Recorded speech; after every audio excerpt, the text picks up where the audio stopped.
Well, in a word, Sam's a mensch.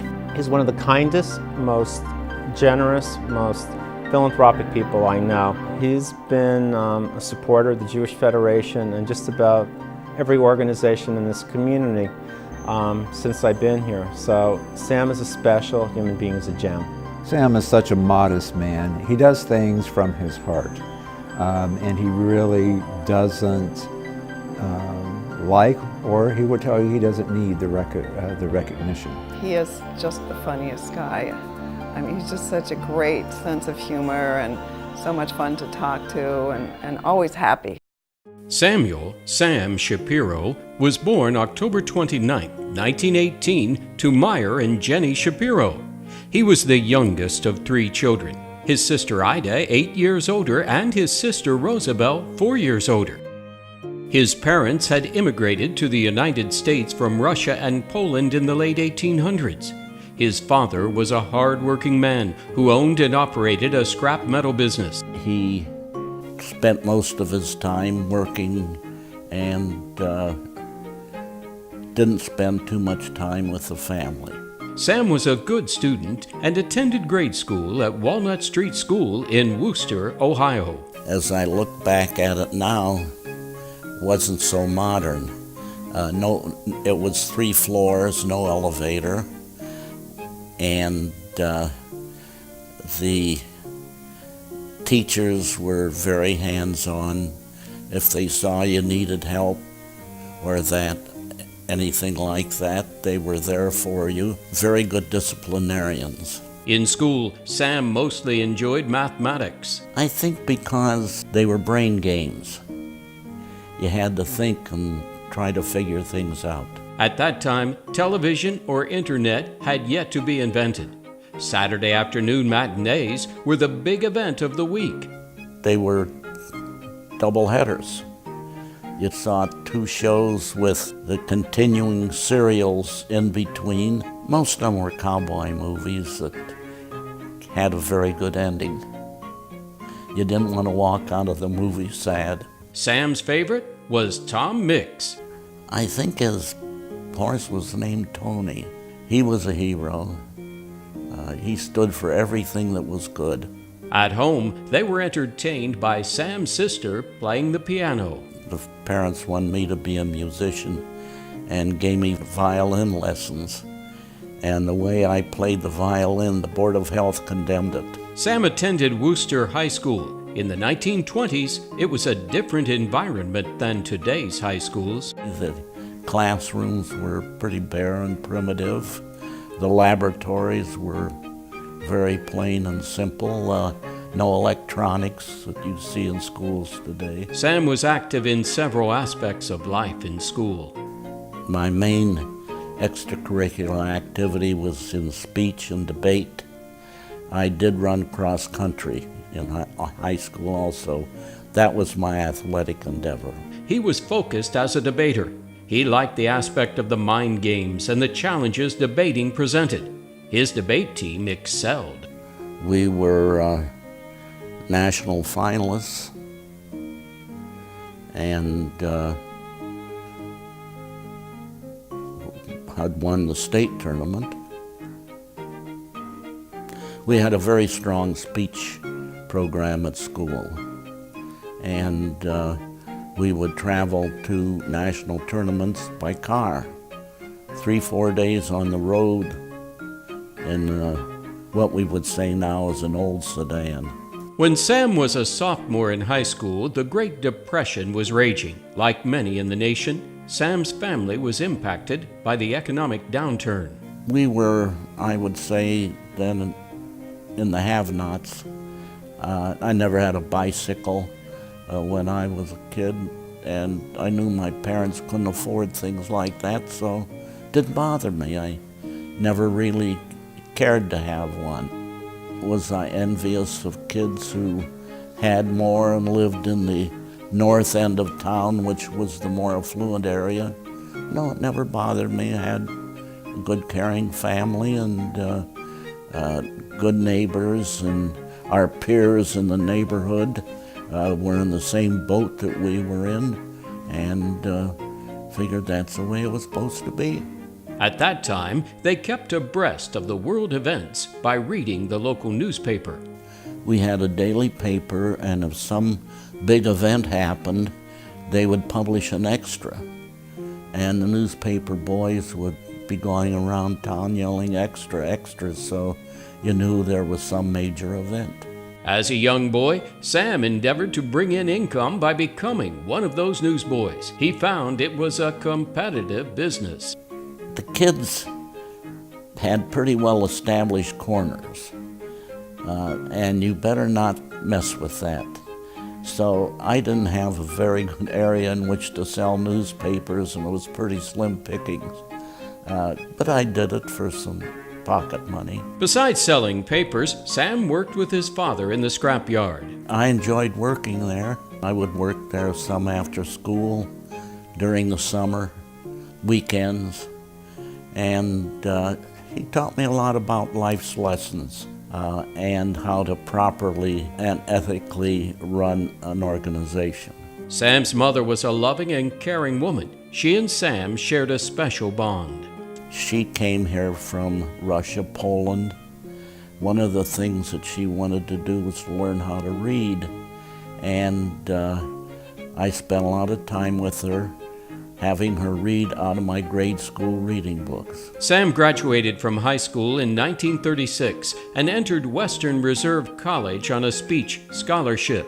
He was planning to be a lawyer. In those days, criminal law was the main avenue for law, and I decided that I couldn't defend somebody properly who I knew was guilty.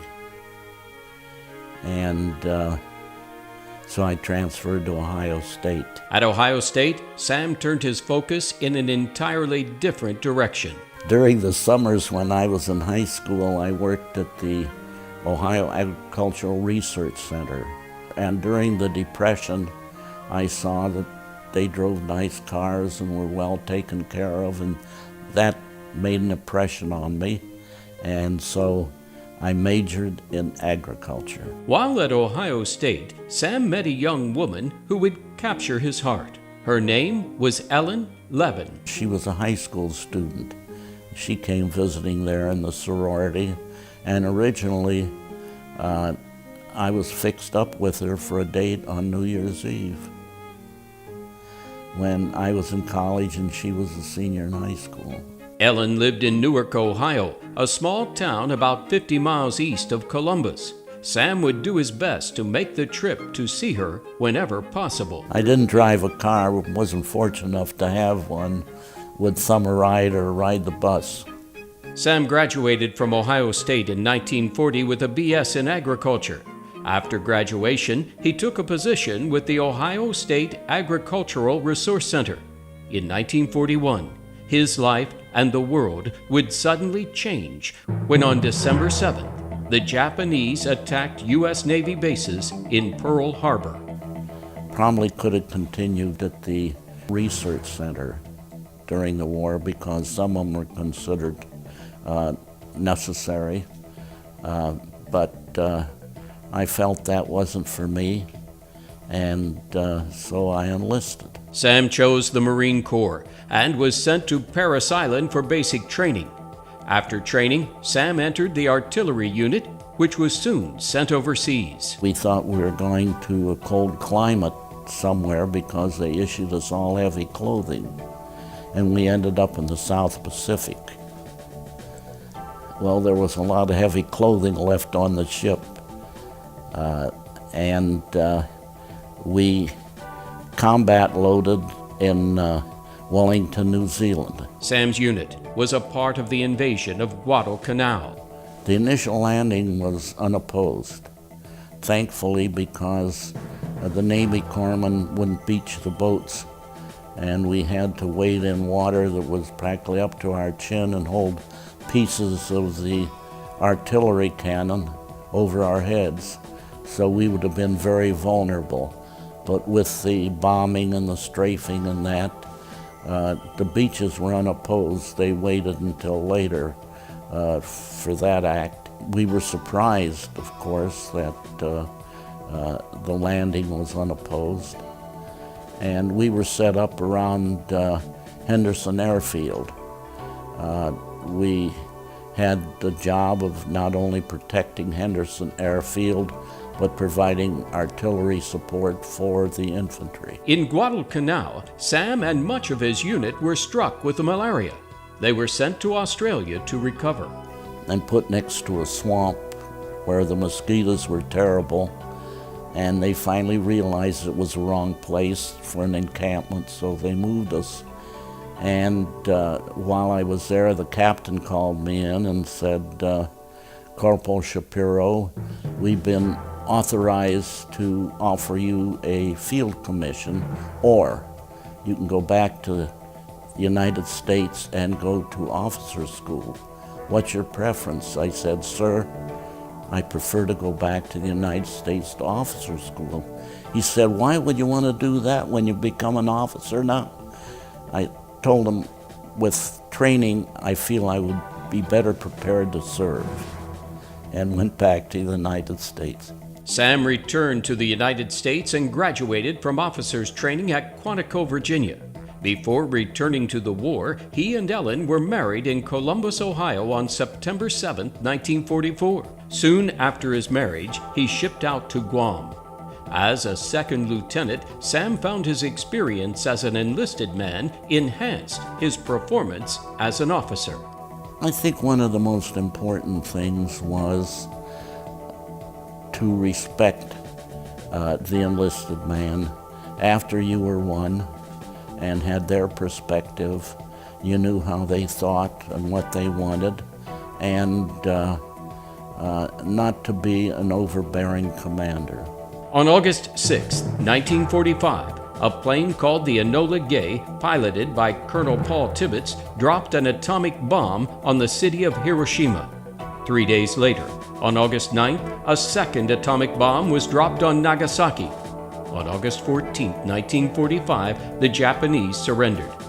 Sam and his outfit heard about it on the battlefield.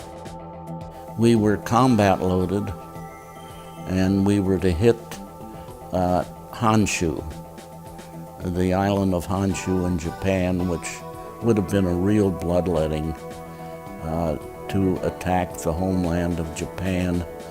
And fortunately, despite what some people think, we were happy they dropped the atomic bomb.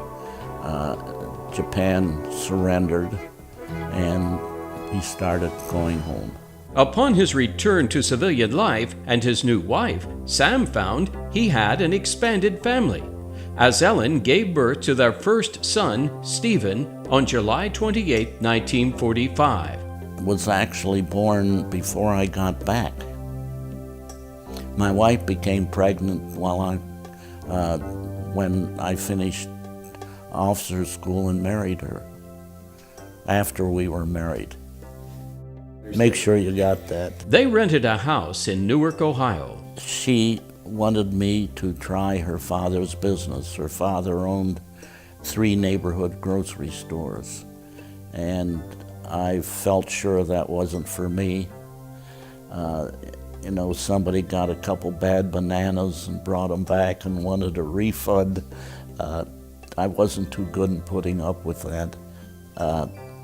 And I told her I would try it for a year and a half, which I did. Sam returned to Worcester and joined the family in the scrap metal business. We'd take automobiles apart, and we would have automobiles, and the inventory was kept at the car. That was your inventory. You didn't take the parts off and put them on shelves. So if somebody wanted steering mechanism for a Hupmobile, and you had a Hupmobile out there, you took it out and sold it. That was that phase of the business. The other part of the business, the steel scrap, we bought when farmers would bring in their old equipment, or the factories, the scrap from their parts that they produced, and we would process it and then ship it to the steel mill. He found he thrived on the business. it was always different, a lot of variety and challenges. Some of the things you'd make a silk purse out of a sow's ear. And then I was driving truck and would haul truckloads into the mill and found out if you hauled scrap in, you could get steel back because there was a shortage of scrap. And that's how we started in the new steel business. And then the reverse happened there. If a company would use steel in their product, we'd say, we can provide it, but we'd like to get the scrap off of it also. So it worked very well. While Sam was involved in every aspect of the scrap metal business, he found that he most enjoyed selling and credited his years as a debate champion in helping him be a good salesman. I thought one of the major things that I learned from debate was how to listen. And if you're going out selling, listening is very, very important.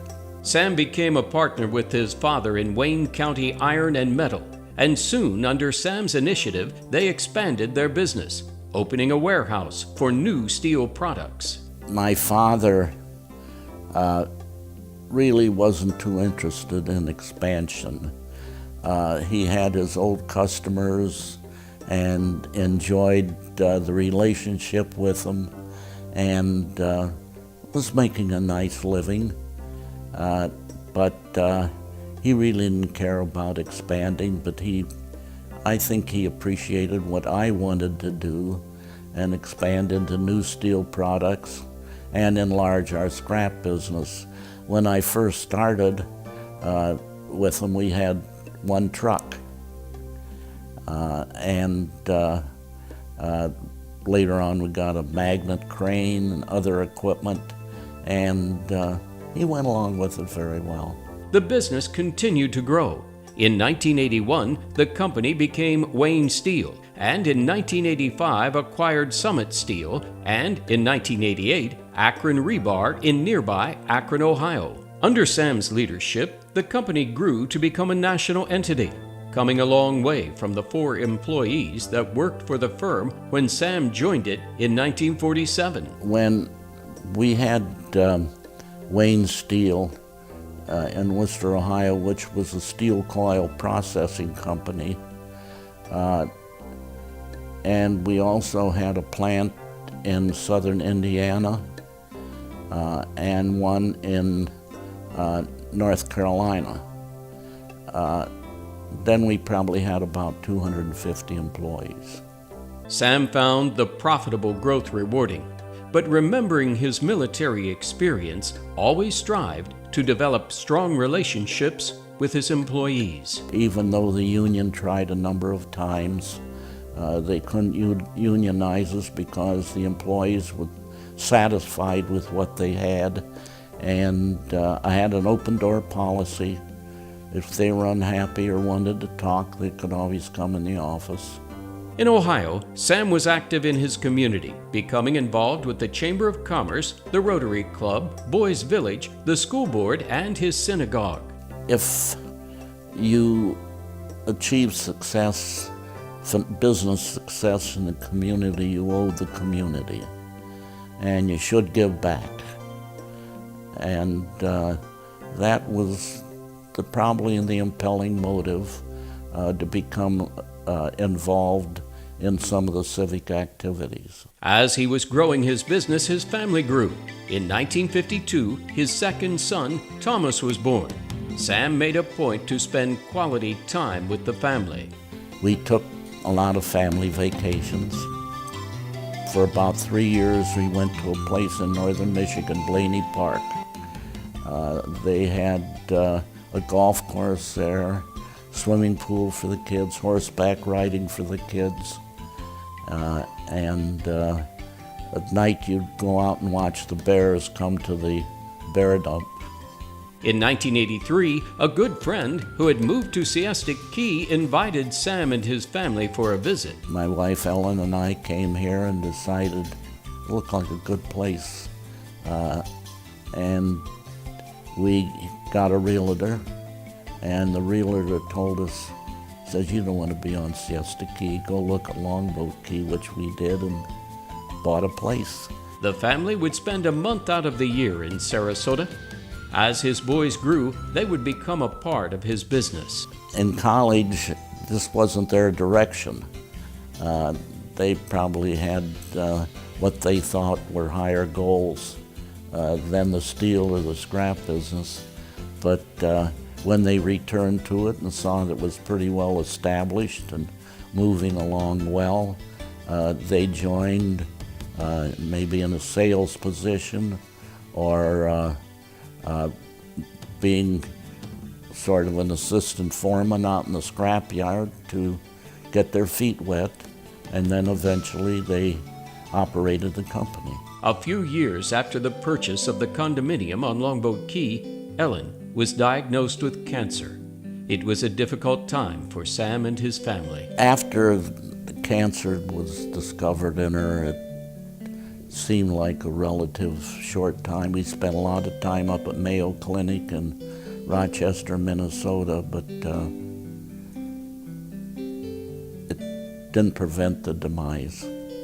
After Ellen's death, Sam focused on his business. He had no thoughts about romance. However, about a year and a half after Ellen's death, a friend suggested he meet with a woman that his friend knew. Sam wasn't sure. He had a friend in Akron, and that his brother lived in Cleveland and knew me, and the two of them decided that we should get together, and we did. I wasn't too enthusiastic about it, but they said, meet her. You gotta meet her. So okay, we did. I drove to Cleveland, and our first date was at a restaurant. I could see she not only was very attractive, but the qualities were there. The date was September 19th, 84. Then, New Year's Eve, I proposed on the dance floor. At midnight on the dance floor. He is a romantic man, and we were married in February, so we knew each other 5 months when we got married. They were married February 10th, 1985. He's the sweetest, kindest man I have ever met in the whole wide world. He's just a wonderful human being. In 2008, Sam, who had by then retired from the business and turned it over to his sons, moved to Sarasota full-time. Sam had been involved with the Sarasota community as a part-time resident. He now provided his expertise on a year-round basis. Was involved with the Jewish Federation. At that time, they had an endowment department, and I was president of that for a while. Sam has been absolutely critical in terms of setting up programs for our kids. It's because of Sam and Sally that Federation is able to hire teen directors to deal with our youth in our synagogues, to be able to send teens to programs in Washington, to programs in Israel. He helped to bring a lot of disparate parts of teen programming together. And again, it's endowed and it will be here in perpetuity. It's an incredible program, one of a few like this in the country. Well, he was president of the board 2 times during the 90s. So he's a big art lover. And he also, in 1997, constructed a sculpture garden outside the center. So he purchased a giant sculpture that you can see from the road called Sky Notch 2 and installed that in the front of the building. And he then thought it was kind of in disrepair, so in 2011 gave funds again so that we could fix up the garden and make it even more beautiful, and we added a wall around the perimeter so that it was a little more private, kind of a sanctuary for people to enjoy the art. At the center, he's been a board member. He's now a lifetime board member. And now to have stepped up to the plate and willing to be president, of the board is certainly an indication, of his commitment to the Sarasota community. He's very influential in that he gets the ball rolling at the board meetings, takes control of it, and he was the influential person for the new medical center that we're doing for Sarasota County. The county's children's health clinic is on the Glasser-Schoenbaum campus. That clinic, they serve approximately 1,400 kids a month. They have 3 full-time pediatricians. They cannot see any more patients because of the lack of space. We have an estimated 10,000 kids in North Sarasota area. Only half of them are getting health care. So I decided this was one of the things that we could do would be to create a better facility that would provide more opportunities for the children that were not getting health care. Well, right now, the Children's Center that the health department runs is staffed by 3 doctors. It is busting at the seams. One of the doctors is actually in a closet, so for office space. Sam and I had lunch, and I talked to him about the vision that I had of creating a better facility for the Children's Health Clinic. Sam said, "If you're talking about children, you need to talk to Sally, my wife."